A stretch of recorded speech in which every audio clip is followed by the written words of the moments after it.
or home field advantage.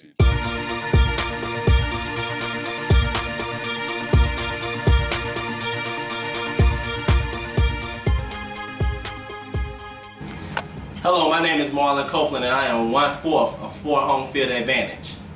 Today I wanted to come to you guys in a serious manner and I wanted to discuss the travesty that happened this past Sunday. We had 3 managers elected to the Hall of Fame: Bobby Cox, Joe Torre, and Tony LaRussa. The reason why this is a travesty is because of the simple fact that all 3 of these men have managed steroid users or PED users. Let's look at Bobby Cox. Bobby Cox is someone that is near and dear to my heart because I am Atlanta based. He brought a World Series ring to Atlanta, the only championship in Atlanta history. However, he managed Gary Sheffield in 2002.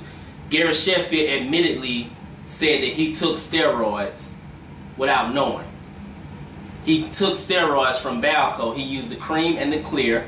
He trained with Barry Bonds, and Barry Bonds introduced all these things to him. That's why Bobby Cox should not go into the Hall of Fame. Not only that, Bobby Cox managed Ken Caminiti at some point in time. He managed Brett Boone and a couple other guys, David Justice, but that was before David Justice steroid use that we know of. Let's move on to Joe Torre, who is probably the biggest criminal of all of them.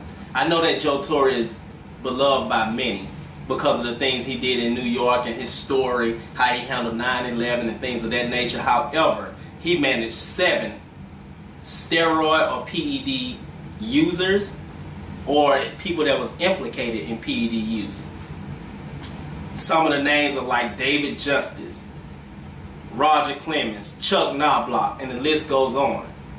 The only people out of that group that has denied the use of steroids or PEDs are David Justice, which no one cares about David Justice because he's not as big of a name, and Roger Clemens, who had to go to court to fight for his innocence. He actually won, but in the public eye, he is guilty.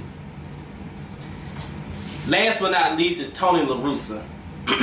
Tony LaRussa managed 2 of the biggest steroid users of all time. Both admittedly took steroids. Not only that, he managed the Oakland Athletics from 1986 to 1995, where it has been documented that the Oakland Athletics was a frat house for steroid use and PEDs. So we allow him to go into the Hall of Fame with this knowledge. He says he goes to Sandy Allison to have a conversation with him about the thought of steroids being used in the locker room. But Sandy Allison says, you know what, Tony? There's nothing we can do because this is a collective bargaining agreement. So we allow him to go into the Hall of Fame, hallowed ground. He managed Mark McGwire for 15 years. That's with the Cardinals, steroid use, and with the Oakland Athletics, steroid use. And if I'm not mistaken, Tony LaRussa has won 4 world championships, all with Mark McGwire. No, I apologize. He won 3 with Mark McGwire. Nevertheless, 1 is too much. It's a travesty that people like Mike Piazza is not in the Hall of Fame because the thought of him using steroids, because he has pimples on his back. That is a crime within itself. Baseball Writers Association and Bud Selig, you have totally dropped the ball. I think that this is egregious.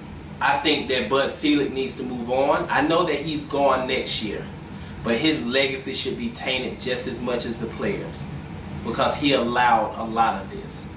You know, I remember the story of Bud Selig when he first heard of androstenedione. They said he went down to CVS and the pharmacist said, oh, I know what you're here for. I know what you're looking for. It's right over there.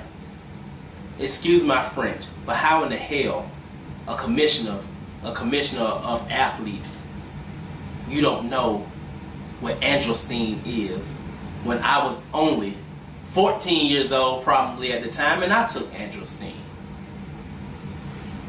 14 to however old you are. Doesn't make any sense to me.